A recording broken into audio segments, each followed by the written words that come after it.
Le potentiel du bassin pétrolier gabonais n'est plus à démontrer, c'est un fait. Le pays représente une opportunité d'investissement pour les firmes internationales. Et d'ailleurs, selon les réserves mondiales de pétrole prouvées de l'OPEP, il existe plus de 2 milliards de barils de réserves offshore et onshore au Gabon. Une aubaine pour le groupe pétrolier Tullow Oil, dont l'ambition est clairement de réinvestir un peu plus au Gabon. Alors cet échange, c'était pour présenter au ministre les études régionales qui ont été faites par nos équipes au niveau du bassin pétrolier gabonais, les zones d'intérêt pour la compagnie Tullow, et puis demander quelles sont les étapes à faire dans le cadre d'un intérêt particulier pour certaines zones qui ont été identifiées par nos équipes.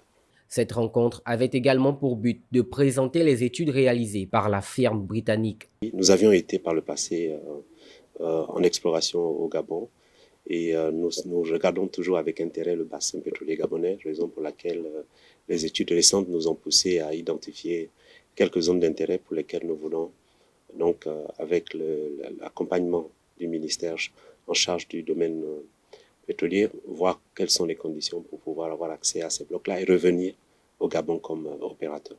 En outre, Tullow Oil a révélé avoir fusionné avec Capricorn Energy dans le but d'occuper la place de leader de l'énergie en Afrique. Des contours de la fusion qui ont été exposés au ministre gabonais du pétrole et du gaz.